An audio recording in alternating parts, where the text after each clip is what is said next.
I just figured out that my niece is flying to France.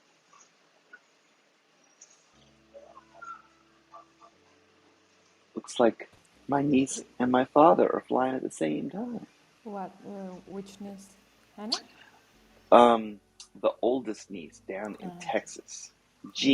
Jeannie Trong, Okay. who And just she's got going to married. see. I think they're Ah, going off on their vacation. Oh my gosh, look at this beautiful picture of Louisa going out to dinner. Oh, nice. Facebook is so cool. There's so much cool stuff in it. It's easy to get distracted. I was about to say that. I lived in rabbit holes trying to dig my way out. Bob and John waved at me, talk in a room together. All right, be right back.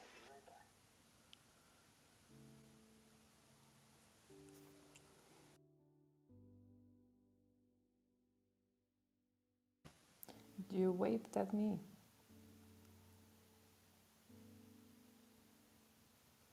And you're muted here. I know you left. What?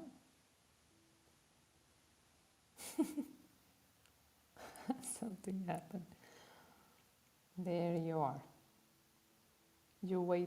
You waved at me, and then you left, and you are muted if you're talking to us.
Good morning, everybody. And there you are.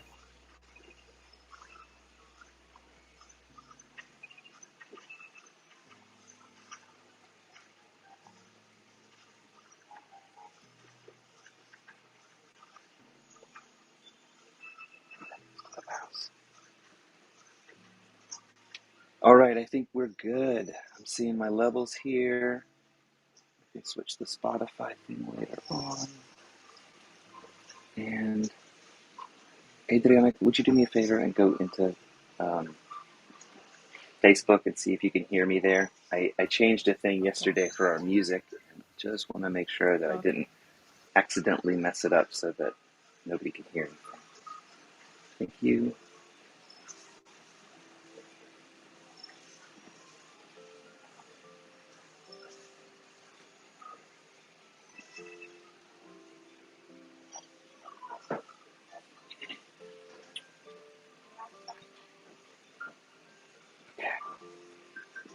Seems like we're all good to go.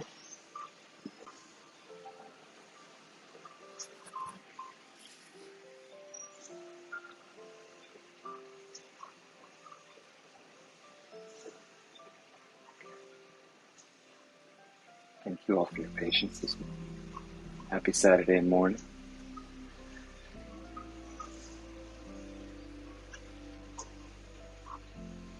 Lesson 85 covers lessons 69 and 70. My grievances hide the light of the world in me. And I hope you guys all take a minute to go look at the video so you can see Tom's video, because it is awesome. Totally Tom. Lesson 70. My salvation comes from. Review of lesson 69. My grievances hide the light of the world in me. My grievances show me what is not there and hide me from what I would see. Recognizing that my grievances show me what is not there and hide from me what I would see, what do I want my grievances for? My grievances keep me in darkness and hide the light. Grievances and light cannot go together, but light and vision must be joined for me to see.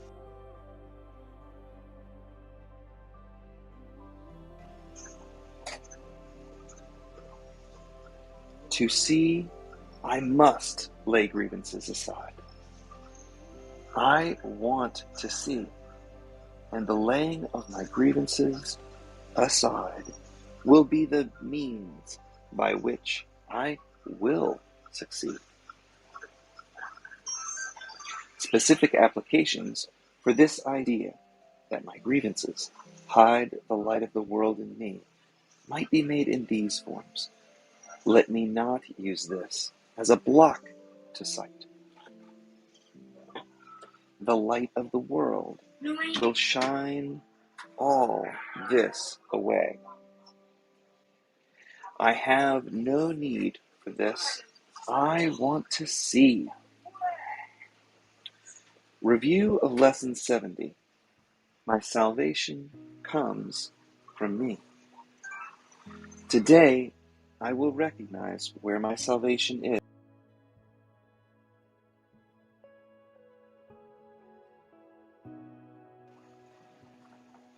My salvation has not left its source, and so my salvation cannot have left my mind. I will not look for my salvation outside of myself. My salvation is not found outside and then brought in, but from within me. My salvation will reach beyond me, and everything I see will but reflect the light that shines in me and in itself. These forms of the idea that my salvation comes from me are suitable for more specific applications. Let this not tempt me to look away from me for my salvation. I will not let this interfere with my awareness of the source of my salvation. And finally, this has no power to remove salvation from me. And that is the end of this review lesson. I'd like to take a couple of minutes and do the lesson now, and then we'll go into the notes. This one is simple. They're all kind of simple. But today, it's pretty easy. My grievances hide the light of the world in me, and my salvation comes from me. So the grievances hide the light of the world and my salvation from myself and the rest of the world. It's my grievances hiding the light. And today, you can let the grievances go and let your light shine. Adriana, would you take a moment and lead us in a little bit of relaxation so we can get into this a little deeper? Thank you. Okay, great. Well, good morning, everybody. I hope everybody is waking up in a good way and a relaxing way. So let's prepare our minds. Can you speak a little louder? Okay, great. How about this? That's wonderful. Thank you. Okay. So let's be aware of our surroundings. How you feel today, how you feel with your body. It's just waking up, so start to feel your legs, your arms, your back, lying down in bed or sitting in the chair, and take a deep breath in and hold it for a moment and release it easily and slowly. Push your belly button towards your spine so you can let all the air out and take a deep breath again.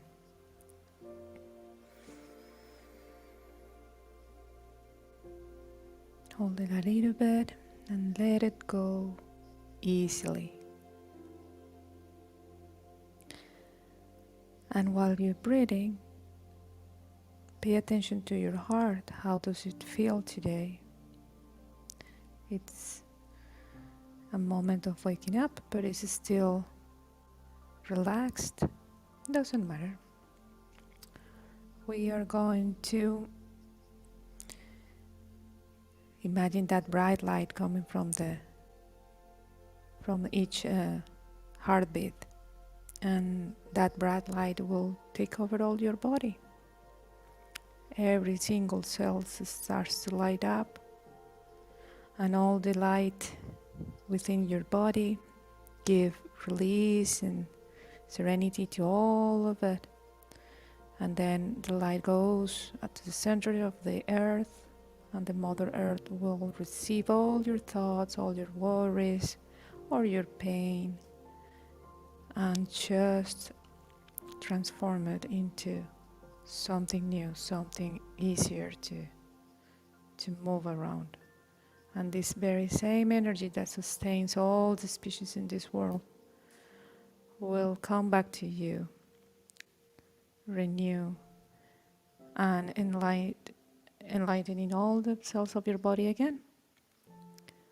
And all the light starts to expand outwards. Everything around you is being light up with this light. And then you go up and up and up, and you can see everything around you being one single light. And you go up and up, and you will see this beautiful space outside the world, but you go up and seek this beautiful iridescent white light. Then you go there and place yourself in this beautiful space in white. Everything is white around you. If you see something around you, you just need to go up, and you can see all the light surrounding you. And maybe you see your body. But if you see your body, then you start to realize that the body is part of this essence. So it blends with this light until there's nothing but your sight. You're just seeing light. And in this space, we will remain silent and open to hear the lesson of today. Thank you. Oh, that's really helpful to me. Today we're going to find a way to uncover our grievances so they stop hiding the light of us. A lot of times We let frustration with other people get in our own way. And today is the day you can recognize that and let those blocks to your light go.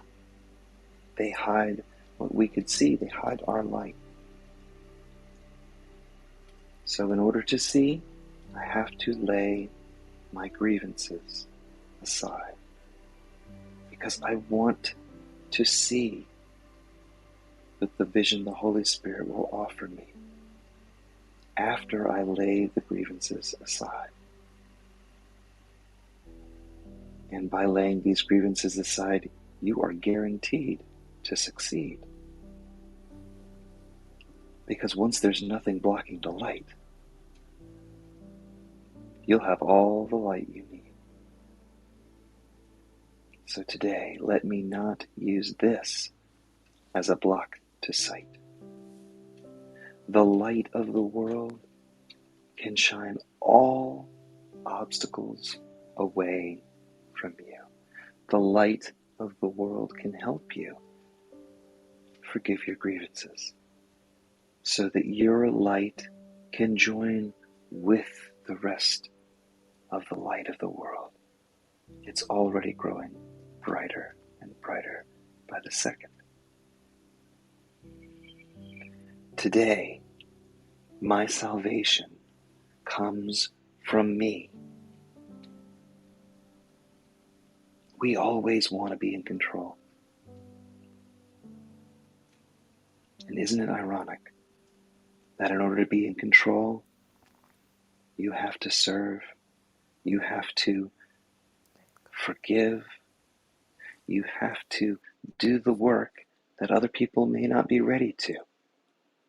If there's a problem between you and another, be the first one to forgive, to welcome in your own salvation, and offer it up to your brother. We are the light of the world. This is about the Great Awakening. We are waking up to a new heaven. There's no dying to get here. My salvation comes from me. So don't look for it outside. It's not outside and then brought inside to you. I'm just reminding you. Within you, it will reach beyond. And everything you see will reflect the light in you. This is what we talk about when we talk about seeing the face of Christ in another. It's you. All of the people in your life are there for your benefit to help you resolve whatever it is you came here to resolve or learn or figure out. All of the people. And sometimes the ones we describe as our enemies are the best mirrors for the stuff we need to get rid of the most or leave behind. And our beautiful partners, all of us here in this room, will reflect back to you the best parts of you to enhance. So let that lead the way to your own light. Today say, let this not tempt me to look away from me for my salvation. I will not let whatever the situation is in front of me interfere with my awareness of the source of my salvation. Today, if we stub our toe, remind yourself that this has no power to remove salvation from me. If someone pisses you off, they have no power to remove your salvation. So don't let it interfere with the awareness of your source. And don't let it tempt you to look away from salvation. Keep focused on the light inside of you, shining the way forward for you to reach the top of the mountain. It's time to come home. And so it is.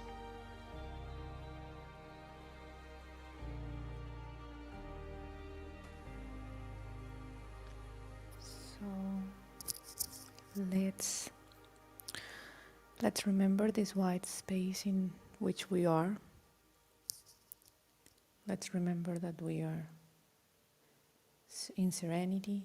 We are at peace right now, this moment. Let's give our gratitude to the source of all there is, the energy of all there is, God. Be thankful for whatever you want to be thankful for today.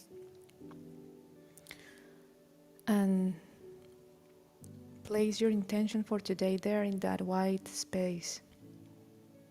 Let God take your intention, and as light that we are right now, we're going to bring back that light full of gratitude and joy back to where we are right now. So let's start to be aware of our body again, letting this light come through your body from the top of your head, and let that light ease every single thing that is disturbing you right now. So let that light come in, and with gratitude and joy, let's begin our day.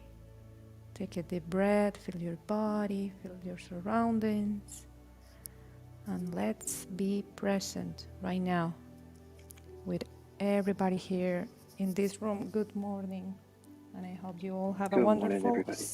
Saturday. Yeah. Boy, oh boy, we got a busy weekend, guys. It's going to be great. Starting to pack up for the move. Dad's getting on his airplane. Everybody's getting busy. You all ready for a great day? Well, I have to say that lesson yesterday was the love created. How is it? I have my book in Spanish, so I don't have the English words right now. But well, the lessons of yesterday were present in my entire day. So it was a beautiful, beautiful day. I had to, and it's weird because I had to start taking all my things from the main room here in this house to the guest room in order for me to start or finish packing, and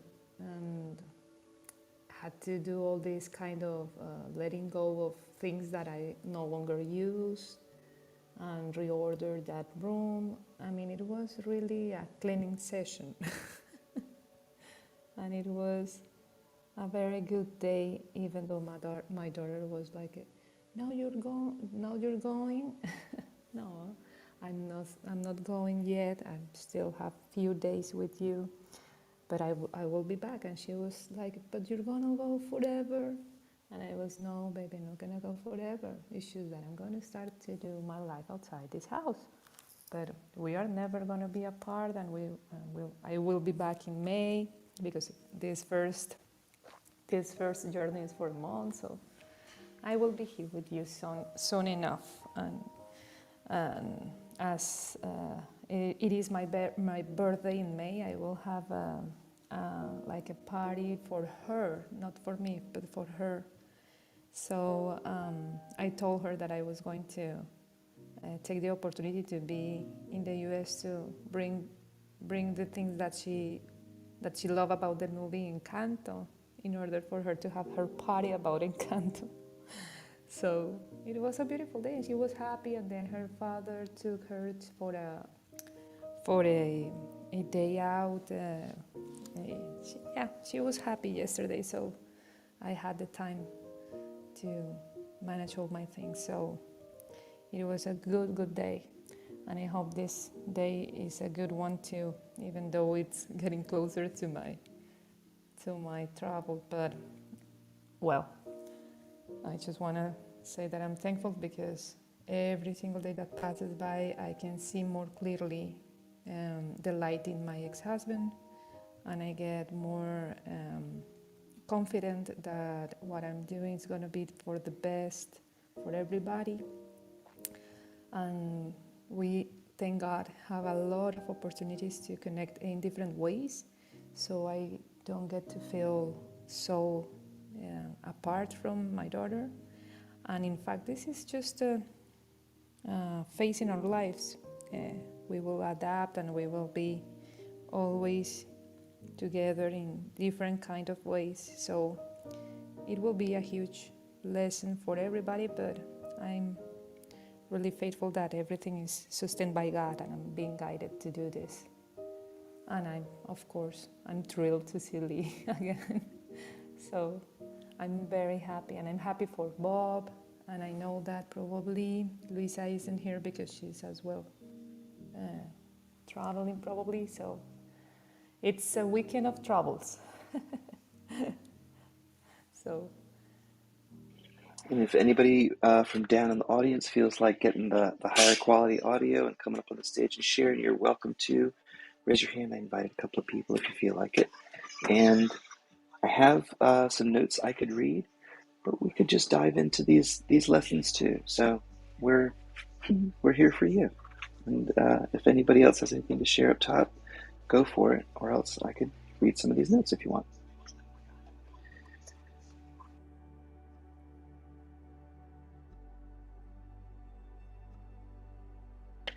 So feel free to interrupt me. I'll read some of the notes for lesson 69. This is the first of the 2 lessons we're reviewing. My grievances hide the light of the world in me. Lesson 69 states, my grievances hide the light of the world in me. Hey, Lee. Yeah, Papa. I am going to jump in here. Yeah, go for it. There's 2 ways to read the title. My grievances hide the light of the world in me, somewhere in here, with that understanding, which is incorrect. Or my grievances hide the light of the world in me. The light of the world is in me, but it's hidden if I have grievances. And I don't know how you took it, but it's just funny that I was trying to parse that. Sometimes I get too involved in words, but still I just wanted to. We're not hiding the world in me unless we have grievances. It's all good. I just worked myself out of that little wormhole. Please continue.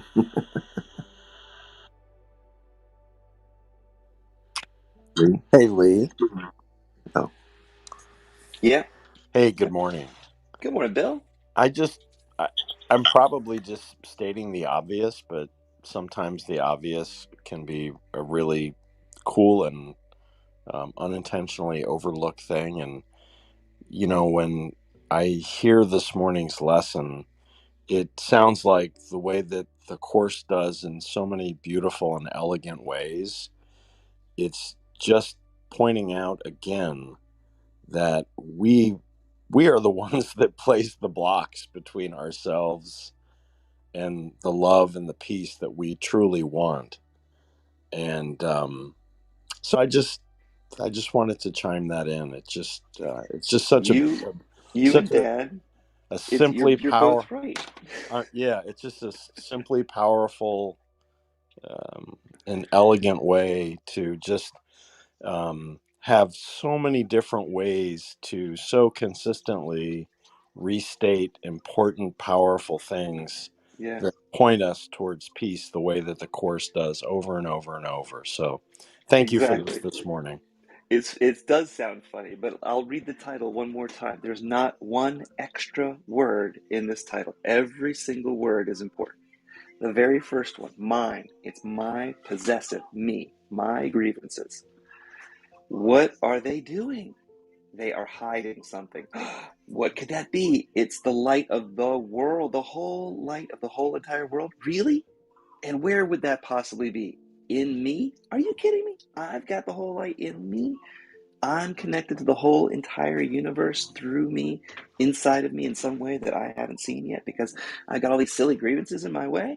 Well, I sure want to get rid of my grievances. I don't want to think of them as mine. I don't want to possess these. I don't want to keep these. I don't want to inflate these. I want to let all the air out of these balloons. or just release them and let them float away. But I don't want anything hiding the light of the world in me. I want to give the light of the world in me out to everybody else. Nothing is more attractive than the light of the others in you. Nothing will bring other people to you like showing your own light so they can figure out how to show theirs. This is truly a release, a forgiveness, a way to fly away from where you're at right now into a whole different world of peace. Nobody can touch you when you're flying away in that hot air balloon. The light of the world deserves to be projected. We're all starting to figure out how to do that. And that's why we meet here, to encourage each other on this path. That's why we're 85 days into this year and y'all look familiar to me. I spend my morning with you every morning. And it's making a difference in my life. I hope it is in yours too. Well, you're shining your light beautifully, Lee. And thank you very much, by the way, for last night.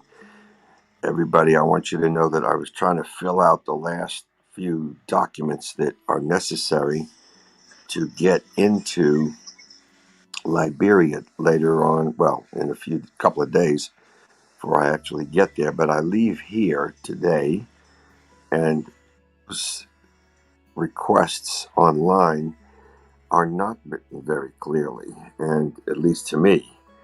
Lee, because he's had plenty of times to do it wrong, knows how to do it right. That's called experience.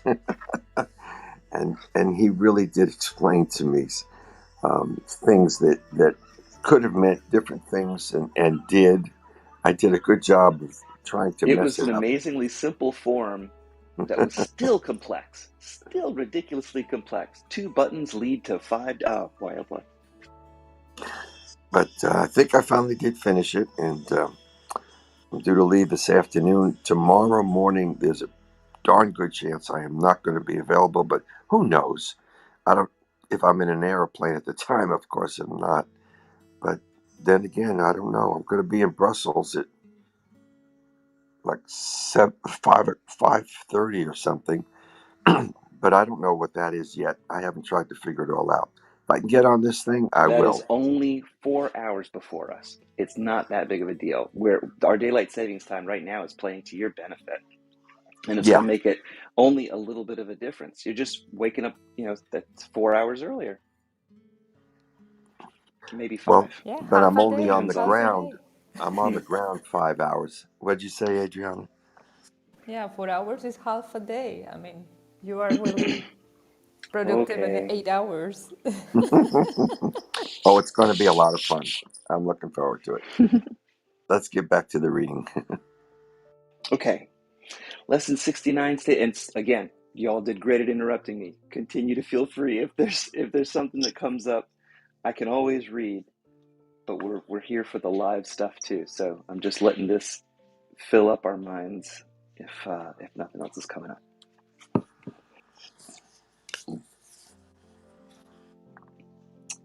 69 states, my grievances hide the light of the world in me. At this time, I would like to also call your attention to the last few lines of this same lesson, which says that if I hold this grievance, the light of the world will be hidden from me. The difference between these 2 lines is subtle. One's referencing that grievances hide the truth of your higher self from being seen by your outer world. The second references the fact that when you hold a grievance, you will not be able to see or recognize the light that is actually shining from your outer world upon you. The 20th century has been called the Age of Freud. It was in the 20th century that science actually started to explore in depth the inner workings of the human mind. Although much of Freud's work has been discredited, Freud did discover the psychological coping strategy of projection. When the human mind is overloaded with blame, shame, and guilt, Our mind attempts to get rid of this guilt by projecting its own internal guilt, blame, and shame into its external world. In this way, the human mind hopes to rid itself of the problem. Now it sees its external world as the source of the problem, and therefore it is better able to cope with its own internal blame, shame, and guilt that still remain deep hidden within the subconscious mind. In a less extreme example of projection, we see people blaming others for the poor results that they experience in their lives. They claim they're victims of outside forces that are beyond their control. Projection allows them to claim it's not their fault. They no longer have to take responsibility for the perceived failures in their own lives. Projection actually forms the basis for our world of perception. This is why both psychologists and physiologists tell us that our physical senses are not objective cameras to our world. Instead, our senses are subjective thought confirmation devices for our inner mind's beliefs. Psychologists now realize that projection is not only involved with negative emotions, but also with positive ones. I'm sure there are some people you like to be around because they seem to give off positive vibrations. Hey, Deanie, don't put it in the freezer. Thanks, buddy. Physiologists now realize that projection is not only involved with negative emotions, but also with positive ones. I'm sure there are some people you like to be around because they seem to give off positive vibrations. And there's others you prefer to avoid because they seem to drain your energy and bring you down. Your world is a reflection of your own inner mind. This is why Einstein said that the most important thing for a person to determine for himself is whether the universe is a supportive or a non-supportive place. Depending on their answer, Einstein said, they would either be optimistic or pessimistic, and that would make all the difference in their life. The world you see outside of you is a projection of your inner beliefs. The law of perception that rules our mental world states the following. If fear holds a place in your heart, you will look upon a world full of conflict, struggle, fear, hate. If love only rules your heart, you will see a world full of mercy, love, and forgiveness. And it won't matter if Dean puts the apple juice back in the freezer or the fridge. When you recognize, I don't know if I missed that paragraph now. Your grievances block others from recognizing the truth of your higher self. Instead, what others see is a projection of your ego's little s self. I highlighted that one because for me that sentence really unlocked several things. Your grievances block others from recognizing the truth of your higher self because if I'm stuck in my ego's fear, that's what shows up. That's what I say. I say I'm scared. I say I'm this, I'm that. I describe what my ego is telling me. But when I let my grievances go, my higher self reminds me there is nothing that God can't take care of. There's nothing to be scared of. It's not like there's anything in my life that God can't fix. So instead of projecting my little ego's fears out, I can be calm and know that it's all taken care of. It's all going to be resolved. I may not know how right this second, but if I'm patient a little bit more, it'll be shown to me. So, perceiving yourself to be not perfect, whole, and complete, your egoic mind projects its self-image of lack, limitation and fear into its outer world. Naturally, lack, limitation, and fear are what you see in your world and what your world sees coming from you. When I let my anger get the best of me and I yell at my kids, they're not seeing the best me. They're not seeing my higher self.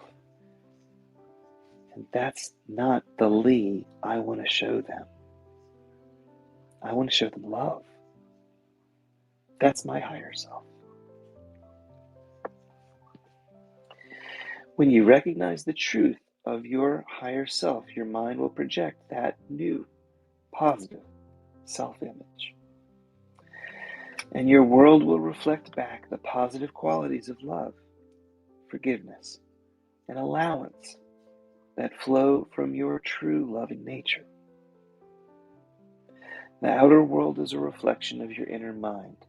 Don't let your grievances hide your light from the world.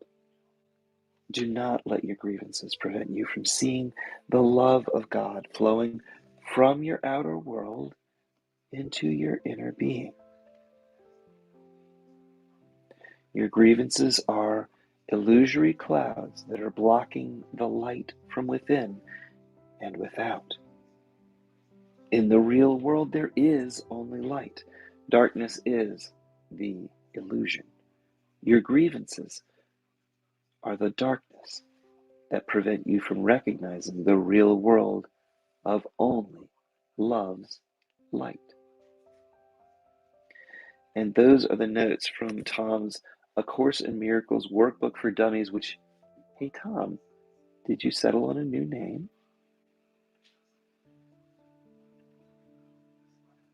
Do we have a new name for this book? Because when we get a new name, that means we have to go in and do a little Tom, bit of... if you are talking, we can't hear you. Yeah, you're not muted, and I can see your mouth moving, but for some reason we can't hear you. I don't know why that would be.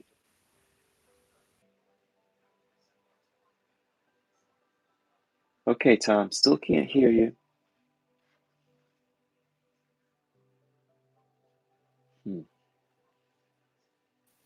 Tom, can you Well, hear us? Or he's talking through other part. Is he the one who's talking? I mean, it's just that he's I'm definitely seeing, yeah, talking. right? I don't know why we can't. Oh, you know what? Actually, it looks like he might be moving around on his phone. Maybe he's stuck in a sub-menu trying to find his way back. Okay. Oh, he muted. Okay, we're getting close. We're tuning him in.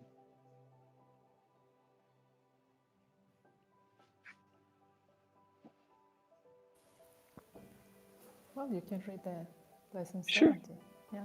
I sure can. I'll get on it.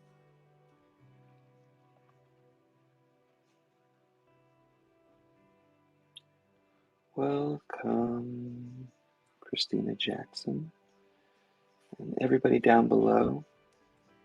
I'm really glad you joined us. We start at 6:30 every morning reading these lessons from A Course in Miracles. Today I'm reading from a book called A Course in Miracles Workbook for Dummies because it makes it a little bit easier as I'm reading.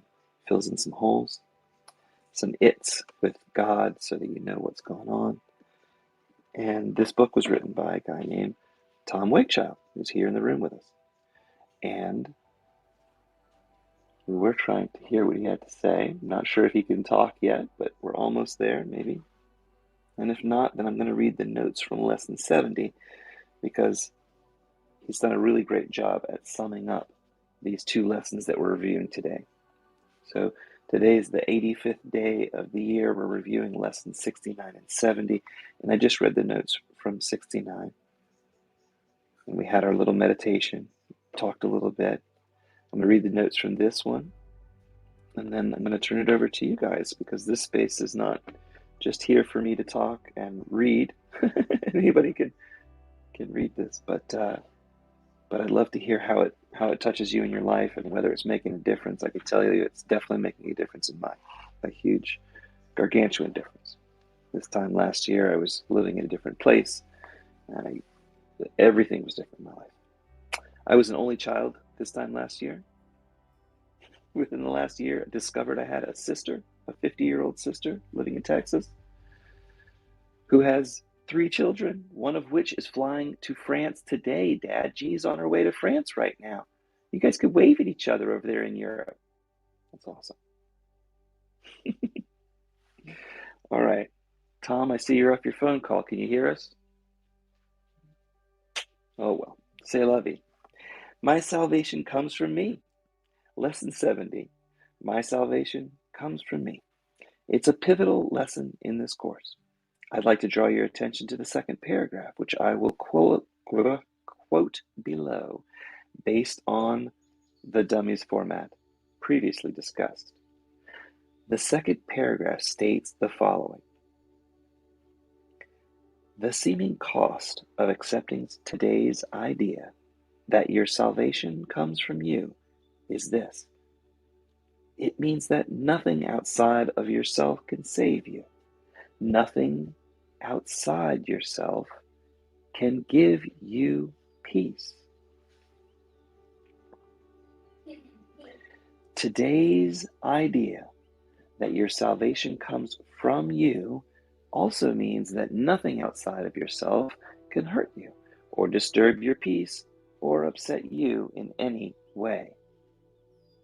Today's idea that your salvation comes from you places you in charge of the universe, where you belong, because of what you are, which is God's beloved child. Being God's beloved child is not a role that can be partially accepted, and this is very important. You must surely begin to see that accepting the idea for today, that your salvation comes from you, is your salvation, because you are God's beloved child. It's only from your own split minds, misperceptions, that you need to be saved. Your split mind is the source for all of the sin, guilt, and fear that seem to torment you. The source of the problem is your own split mind. The healing must take place within your own mind's belief system. Due to your ego's belief in separation, your split mind perceives that both the source of your guilt and your salvation must come from somewhere outside your own mind. This is the projection. This is because the ego believes that love did not create you like itself. And so you're not perfect, not whole, and very incomplete. You're justified in holding grievances against God and His world. There's a lot of people out there that are ready just to burn the world to the ground right now and give up. Your ego perceives a world of victims and victimizers. It teaches that there are outside forces beyond your control. It's a dog-eat-dog world. You've got to steal from me so you can survive, so I've got to defend my horde. Because of this, your ego is reactive rather than proactive. The ego's focus is fear-based, defensiveness, concentrates on resisting what it perceives to be negative forces of God's world. Your ego refuses to take responsibility for the world it made up to support its own beliefs. Your ego projects its own guilt out on the world and blames God for the mess that it made. Lack rules your egoic thoughts. Your egoic mind does not want to be sick, and therefore it focuses on resisting illness. Yet the laws of the universe state that if you resist, the laws of the universe state what you resist persists. By focusing on the negative, our egoic mind actually attracts the very item it's trying to avoid. We've heard that 1,000 times. If you're using the word no in your sentence, you got to find a way to turn the whole thing around. If you use the word no, it's going to end up attracting the thing that comes after the word no. Now your ego must battle against the negative forces that its negative thinking actually attracts into its world. What a cycle of doom. Because our egoic thought system is fear-based, our egoic's mind's focus is on resisting the things that it does not want, rather than focusing its attention on being healthy. The ego does not want to be sick. Oh, I don't want to be sick. Oh, I don't want cancer. The universe does not understand the negation of an idea. When you understand how the laws of the universe work, you'll realize that your ego's fear-based thinking can only result in you experiencing poor health. Due to the scope of this class, we can't go into detail about the law of attraction, and that was the focus of the movie and the book called The Secret. However, the why the law of attraction does work is covered in great detail on a course that Tom has on beliefs, the creation cycle, and the law of deliberate Does creation. not work, it says. Sorry. Don't worry. Thank you. If you want to know Oh, more about this, yeah. Tom's got a course that kind of covers it, the creation cycle. I would also like to call your attention to the fact that Lesson 70 specifically states that my salvation comes from me. Note that it doesn't say my brother's salvation or all salvation. There's a number of reasons for this. On a theoretical level, the idea of separation is not real. Therefore, no one needs to be saved because no one was ever lost. Your divine inheritance can be denied, but it can't be lost. Therefore, there is nobody to save. Since there is no separation, there really is no body. There's only the one self. But on a more practical level, the reason you can't save your brother is because that would mean your brother's not the controller of his own mind. It would give rise to the belief that the Son of God is limited. There would have to be forces that are beyond his control that would make the separation real. And this can never be the case. We share the holographic mind of God. Since a fantasy has no ability to change reality, your ego's misperceptions only need to be corrected in the delusional mind that was the source for the misperception to begin with. Since your mind is the source, your split mind is where the healing must take place. All temptation comes from the belief that your salvation can be found somewhere outside your mind. This is impossible. Since your own split mind is the source for both your salvation and your guilt, your higher self, or the Holy Spirit, has been placed within your mind by God's will. The Holy Spirit will ensure that this healing takes place. The ego tells us, look everywhere but where the problem and answer reside. Both the problem and the answer can only be found within your own mind, the mind that thought it. The Holy Spirit knows the answer and resides within your mind. This answer cannot be lost, but merely not recognized. When you go within and silence the voice for fear, you'll realize that guilt is solely an invention of your fear-based thought system.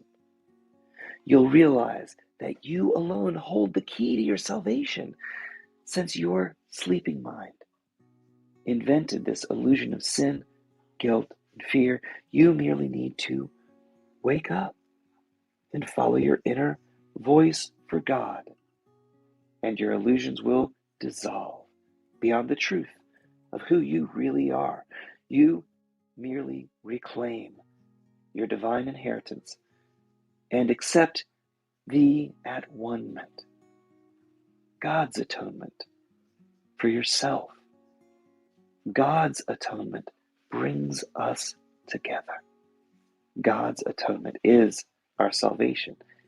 It's the path to peace. And we're all here together. So today, to see I must lay my grievances aside. And so it is.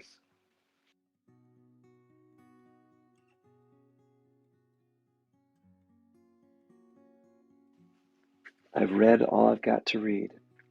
So I welcome you all to have a wonderful, wonderful Saturday. I'm not going anywhere. I'd love to hear from you if you've got something to share, but I am going to relax and drink some coffee.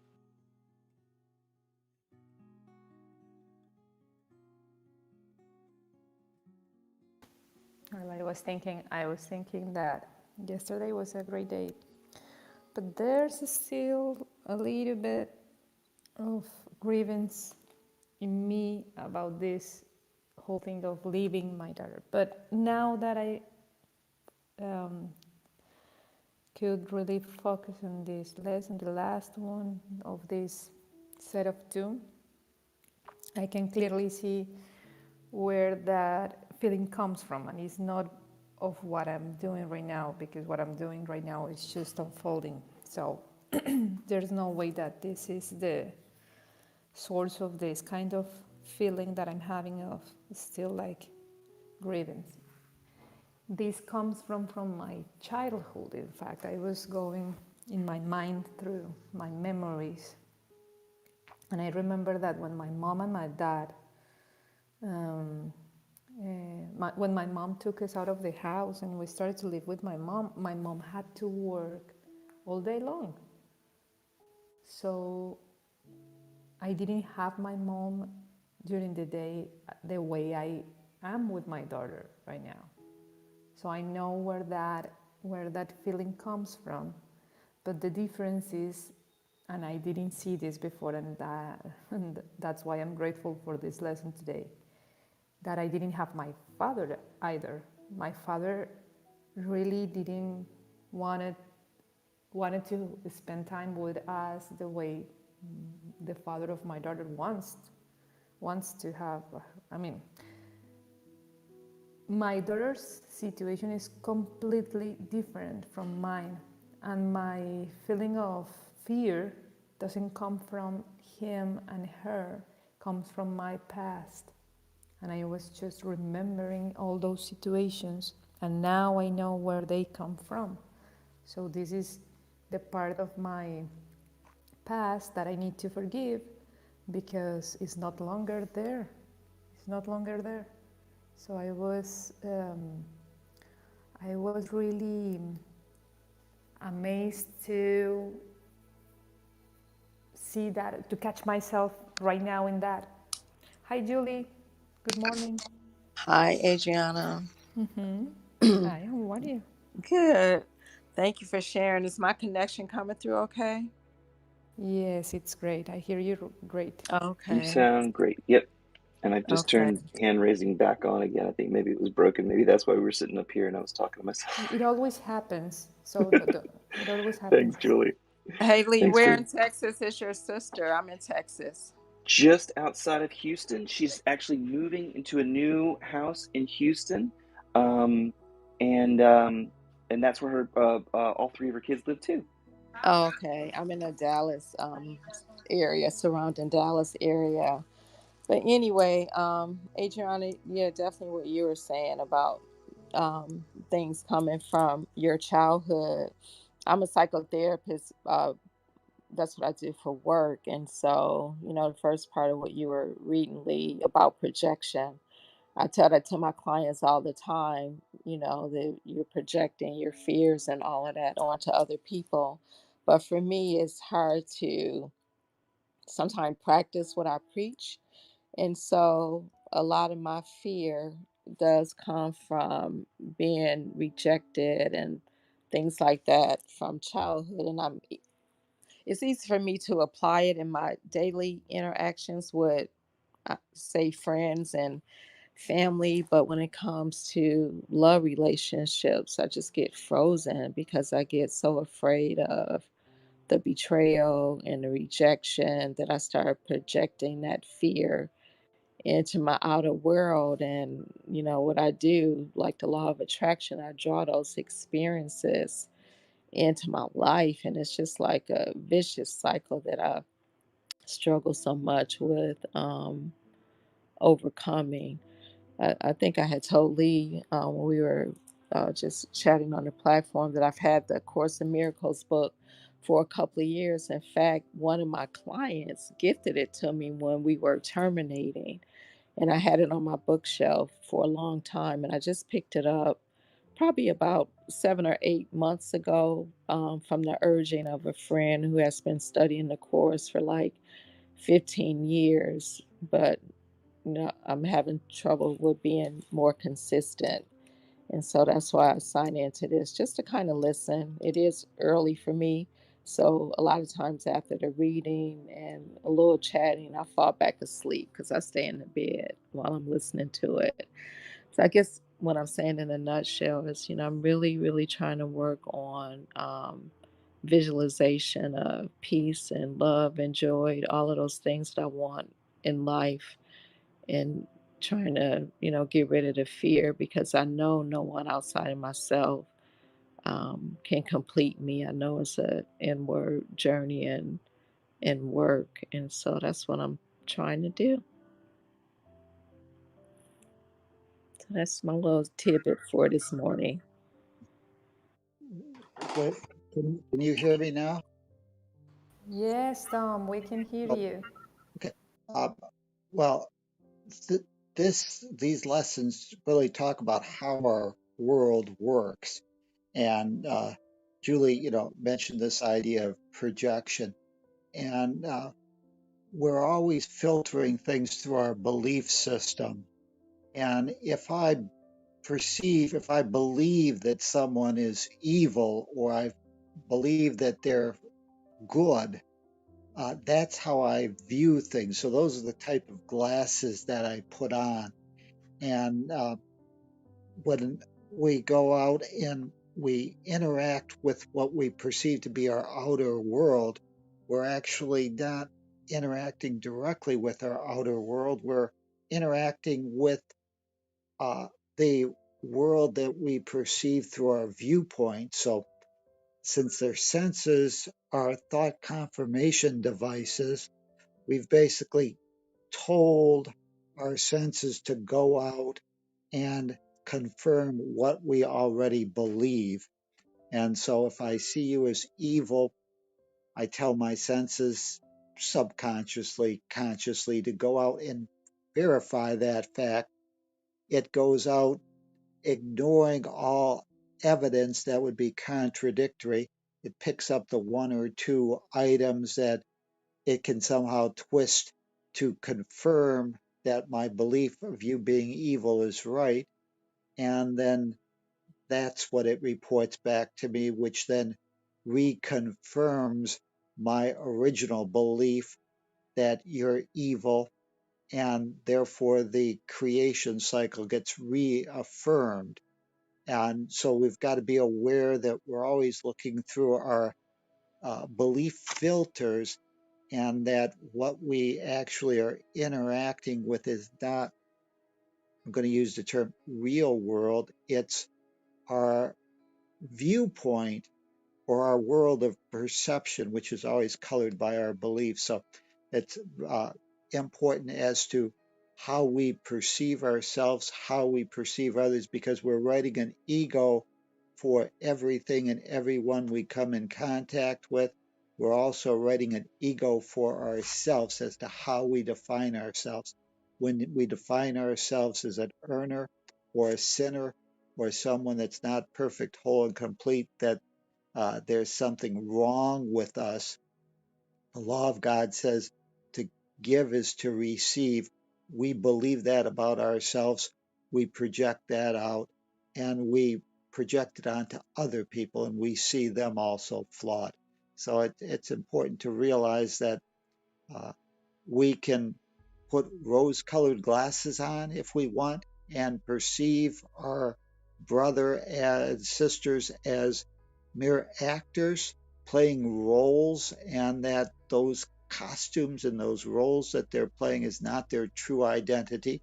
They're just people that have agreed to don a game token, a body, so that we can play in the world of individuated consciousness and have experiences that will help us hone our skills as to being love informed, or to realize that when push comes to shove and we're faced with uh, difficult circumstances, we tend to slip into the role and perceive ourselves to be a body, and uh, therefore we tend to not fulfill what our true purpose is, which is to be love. We slip into fear and we react in a fearful way.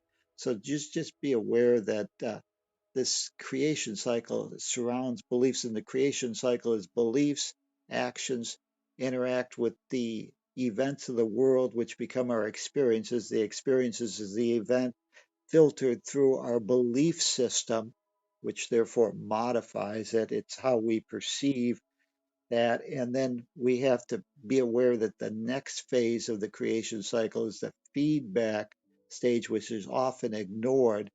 Well, we don't really try and learn the lessons that the experience was designed to teach us. We tend to just say, did I succeed? Did I fail?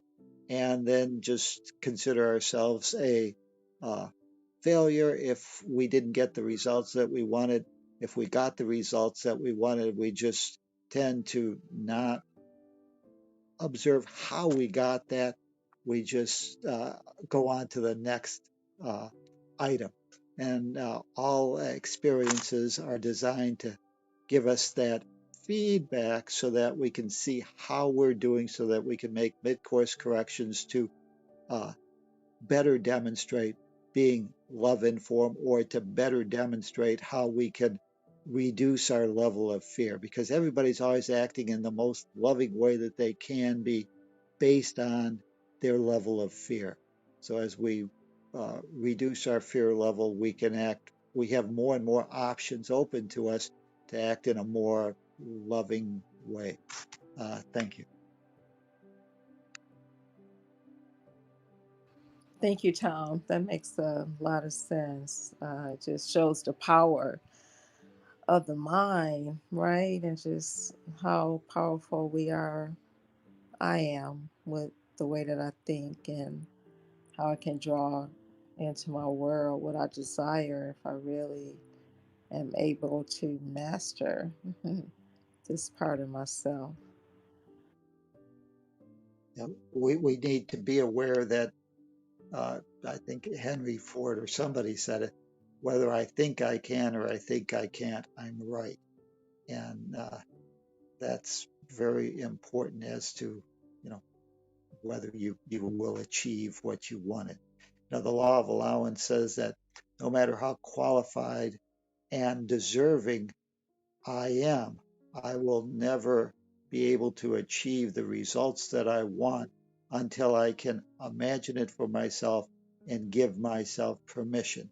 And you give yourself permission by changing your beliefs about yourself, and whether or not you still have to earn, or you're now going to give yourself permission to have that item that you desire. Thank you again. Bill, you wanted to say something. I have seen you. Yeah, good morning, Good Adriana. morning. Good morning, Bill. You know, as always, I really appreciate Tom's words. And for me, I know in my practice that when I think about the kind of lenses that Tom is talking about, I always think about, sort of this visualization of a pair of glasses that I've walked around wearing. And I think about what actually is the material, if you will, that makes the glass of those lenses that has me have my egoic worldview. and I always think of it in terms of my past is the material that makes up the lenses that I see everything through when I'm choosing the side of my split mind that is my ego. And so I always try and remember myself that when I partner with the past, I prevent that which is now, which is the only place where the truth of God's love exists, is now in this moment. So hopefully that is supportive to others the way it is for me.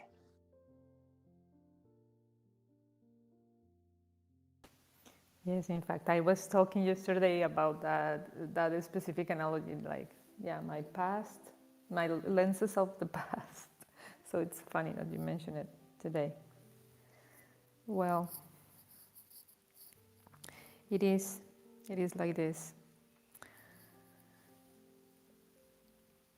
Anybody has anything else to share right now? Or from the speaker panel, well, from the audience panel, somebody wants to share something today?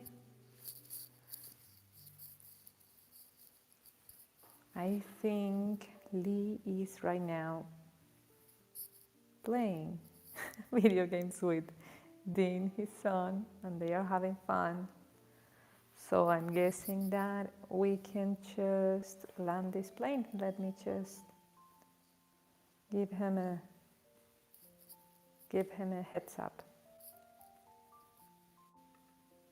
I was just going to say those grievances that Bill was talking about, if you think of them as energy circuits, you still have that, as long as you hold a grievance, you still have that energy circuit plugged into your past, which means that it can be activated at any time in your present moment. And that's why we tend to relive or re-experience our past experiences over and over again in the present, because we haven't forgiven ourselves or learned the learning lesson that past experience was designed to teach. And therefore, we've never recovered or never freed up that energy circuit. And that keeps it being carried into our present and our Yeah, it future. keeps So active. until we, forgive our brothers or sisters or whoever we perceived is at fault, and also forgive ourselves for requiring that experience and for us being so dense as to refuse to learn the lesson of love and forgiveness, that we continue to have that energy circuit plugged in. So we just can't react to the present moment in a very loving way, because we're still got that fear grievance uh, plugged up. Thank you.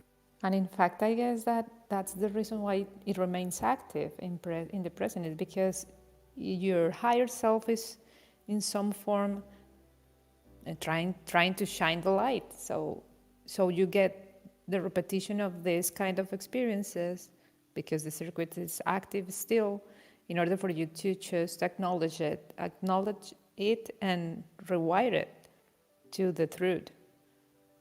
Yeah, if you were to want to know whether or not you still hold a grievance, play the scene back in your mind, and if you still have a negative charge on that, otherwise you just don't say, well, the light turned yellow.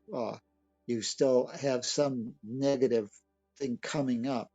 That means that you still have that uh, plugged in, that energy circuit plugged in, and still have it alive till you can forgive all, let everybody out of the prison of your own mind for that experience.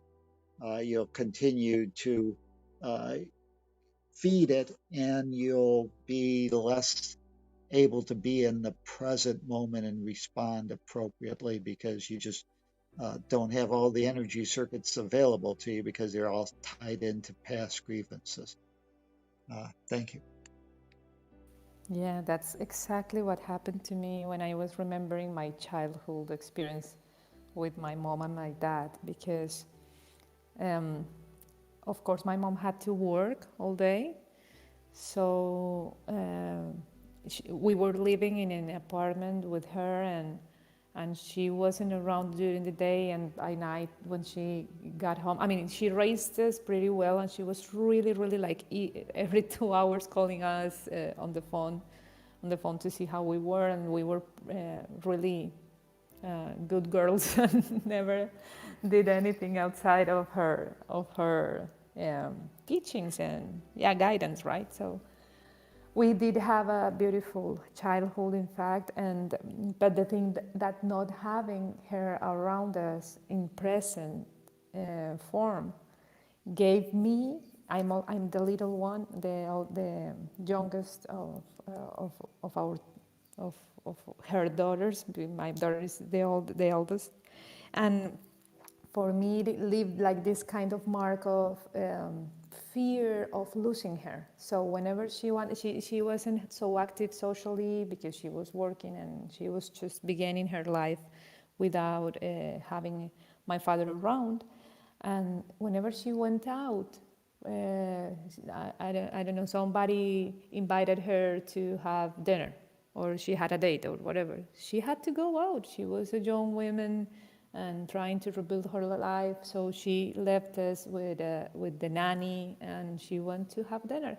But as soon as I woke up in the middle of my early sleep, if it was like before, I don't know, midnight, and my mom haven't come back yet to the house, I felt this huge, huge, huge fear, huge, and I start to always to cry and cry, my mom, because I was, of course, living my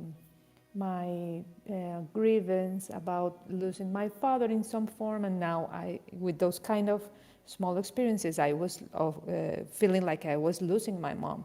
And I just remember that during the first hours, the first moments of this lesson, and I could understand exactly what you're stating, Tom. I mean, I still had that wire on, but it's because I never realized that I was blaming my mom to leave me alone in some form, and I was feeling like she was leaving me the same way that I lost my father. So in in a shorter amount of time, I say, this comes from that. So, and the fact is that my mom never left us, and I'm never gonna leave my daughter. So it's really a easy way to get out of fear and move really quickly to love.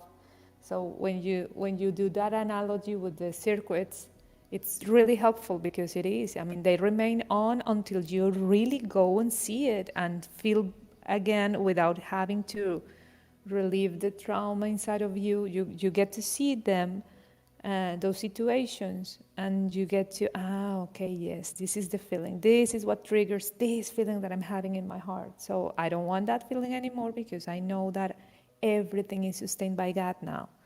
This book is really something to experience instead of reading. And just the concept of oneness on the inside, the concept that you are the very same light that's God, and God sustains everything, is so powerful to me, because it gave me peace every single time that I catch myself in this kind of fearful thoughts. And the mind has the key to unlock the heart. When you untangle your thoughts in your mind, they release this energy in order for you just to feel the love within you and the peace. I have no regrets against my mom, but that specific part of me crying because she wasn't around and she was just having dinner or a date, now that I'm older, of course, I can see it clearly with different eyes. But back then, when I was little, it felt like I was being a part of God. So it's funny. It always comes down to the very same tiny mad idea.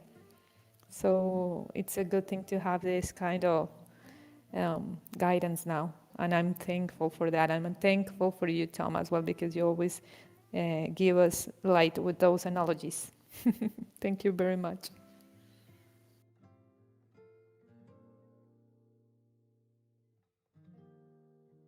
Whenever you engage in forgiveness, you're not necessarily saying that the events of the past didn't happen. What you're doing is you're changing your story of how you're viewing those events, and you're moving from an idea of victim consciousness into the idea that you're a learner, and therefore everything is perfectly designed for us to grow and learn and to reawaken to the truth of who we are. So, uh, the idea that my mother wasn't around for whenever I was being brought up or whenever I was growing up, when we forgive another, that doesn't change it. That doesn't make her, now we believe that she was there. It just says that, hey, there was some experience that I was there to learn and grow, and that we're all uh, students, we're all teachers in this world.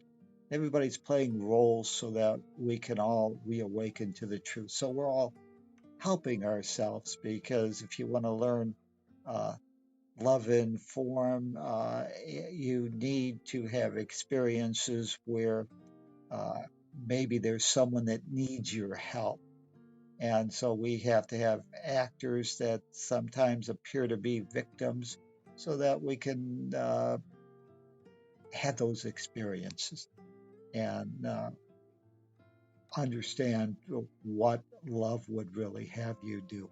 But forgiveness doesn't change necessarily how we the events of the past, it changes how we view them. Course in Miracles says, don't try and change your world, change how you view your world. Otherwise, what lens is, as I think Bill was saying, you put on that you're observing your world, change that viewpoint, and your world must realign to that new view, because that's what you're going to be telling your senses to go out and confirm those new beliefs. And you'll find that they will find something to confirm them, which will reinforce those new beliefs that you really are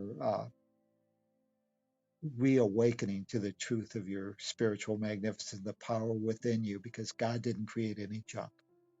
Thank you. Yeah, and in fact, it's why therapists that insist that you have to first talk about your mom and your dad in order for you to heal are so right. I mean, the session started with stating that the 21st century was the age of Freud. Or well, so I'm I'm really relieved to know that if we go back and see how the content of our life with the relationship with our mom and with our dad is the perfect reflection of how we perceive God, we can really be more successful in our relationships, because your first two people in this level of the form to show you that are there to show you the connection with the source are your mom and your dad. Your mom and your dad combined together made you. And now you're seeing them apart as a man and as a woman. And if the relationship within them is not in balance, of course, you will grow up having imbalance on your own conception about the source, and the source is balanced. So I'm guessing that that's why some, I'm not saying all, but some therapy, couples therapy doesn't work, because there's some couples therapy that starts working with both of them, when in fact we can only figure things out for ourselves within ourselves. So couples therapy should be like a secondary activity, because the first one you should do is reorder your entire conception of the world through your mom and your dad past experience. So and I'm living this. I mean, I'm really seeing how I connected with Kurt with this kind of lackness And he really was the best teacher that I could have, and the best gift that he could give me was really reorder my mind in terms of my relationship with God in the male part of it. And now that I did like this kind of acknowledgement and put in place again the conception that let the father be the father, but that part has already like been put in place, and now the same circumstances going on around the mother. Everything that I'm doing now is testing my past beliefs around how to be a good mother. And what I'm doing, that it's really just testing that the separation idea doesn't work, because the separation idea doesn't work and it's not existent.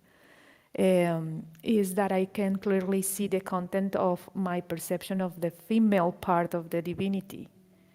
And it's funny because this all week, the content of all this week has to do with mother. I mean, Rosa yesterday told us about her own experience. I'm having this experience with my daughter. I mean, it's like the female part now is taking again her own role in this divinity, because I reordered the male, now I'm reordering the female, and it will come into a balance in some point. And I'm happy to have this new set of glasses, because now I can figure out things differently and move around my experience in life with joy, because I know that there will be problems and whatever, but now I'm not afraid of having them, and I'm not feeling lost.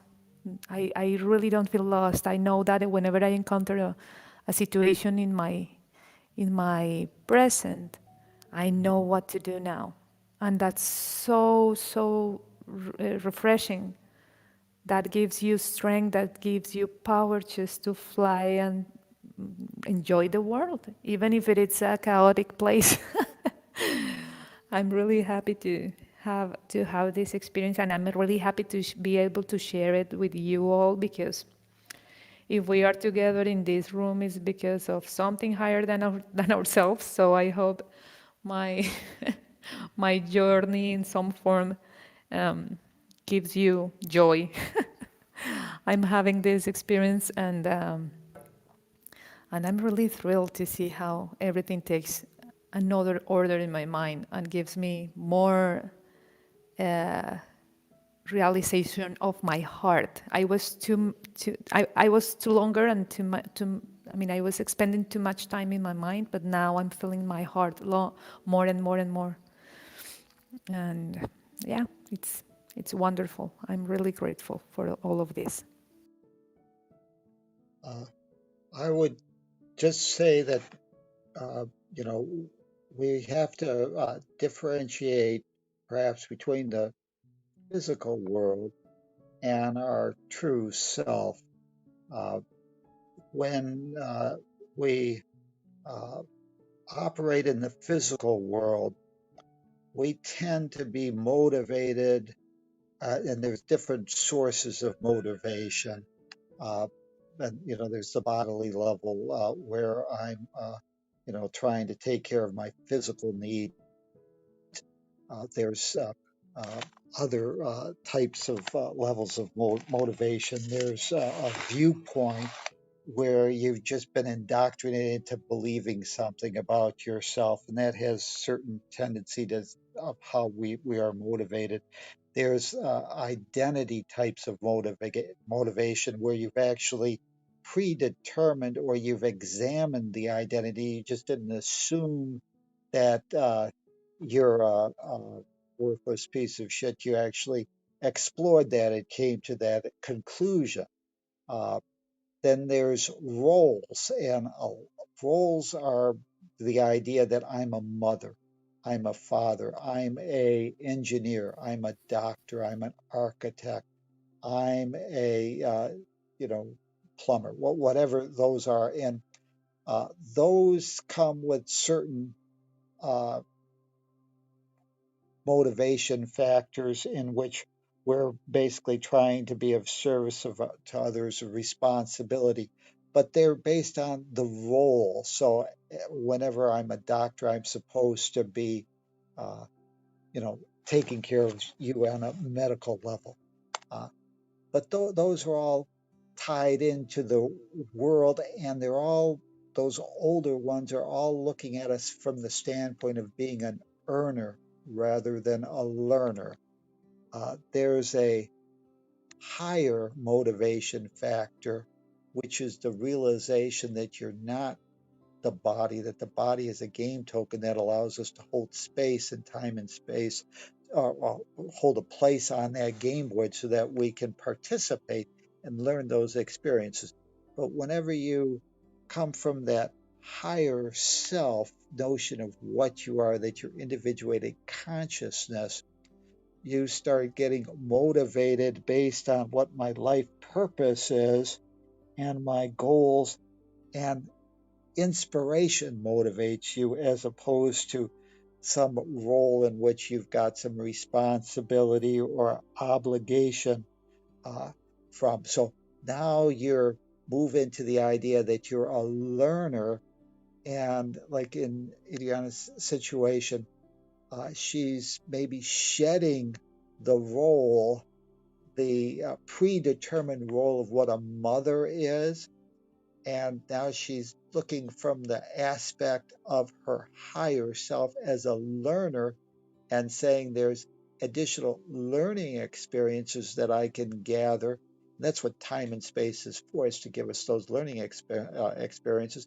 And therefore, now what I'm going to do is follow my life purpose, which is ultimately to reawaken or to demonstrate being various aspects of love and form that might be, being helpful or being compassionate, whatever those might be.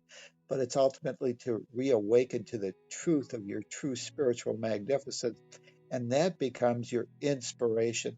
And that gives you the motivation to step out of maybe the comfort zone of predetermined roles and start to experience life to its fullest, and the richness that this world of time and space, this world of seeming hate and fear, can provide for us so that we can learn and grow at the most rapid pace possible. So, in this case, by me stepping out of my role and following my higher self's calling of reawakening, I might find that in this lifetime I have uh, multiple experiences, life experiences, and instead of having an experience of learning how to do a particular job, and I've had 40 years of experience. I think I have 40 years of experience, but what I really have is 2 years worth of experiences 20 times over. When we move out of our roles as the motivating factor and now look at the growing, the learner, we start having multiple experiences. So I have 20 different experiences, 20 different learning opportunities instead of one learning experience that I've played over and over and over again. So see this world and you as being a learner reawakening to the truth, as opposed to an earner that's stuck in roles. Once you've accomplished a role or that role no longer serves you, it's time to move on to new experiences, to break new ground, and to accelerate your growth process. Thank you.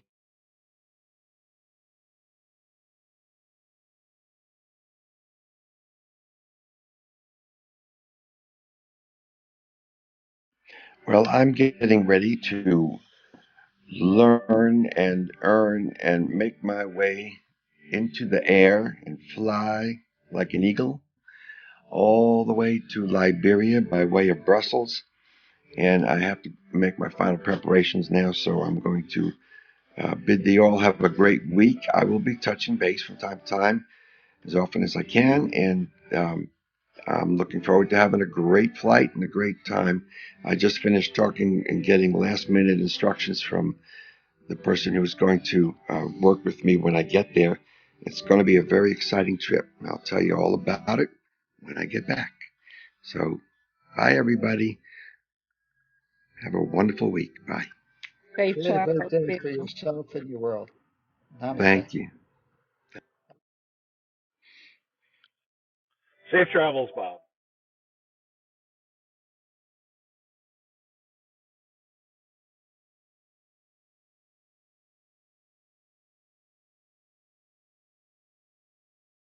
Create a great day for yourself and your world. I'm going to be leaving. Namaste. Bye now. I'm getting ready to jump on a paddleboard. I'll see you all later. Bye bye. All right, I'm ready to land the ship. If everybody's ready to go off and have a fantastic Saturday, if you feel like coming up and sharing, I'm happy to. I can do a quick round of invites just in case you feel like it. Hey, Dad, guess what I have now? Tell me, Dean, what do you have now, buddy? Look. It's happy Saturday. I know I'm late this morning. It's all good, Janine. How you been?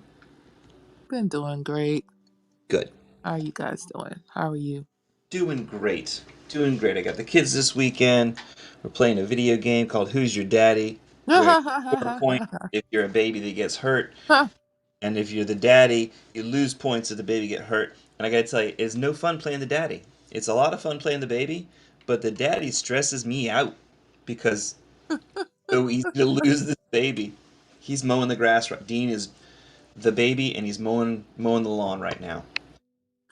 I miss those times playing those games with my kids. That was the best. And watching animated films. Yep, no doubt. Get near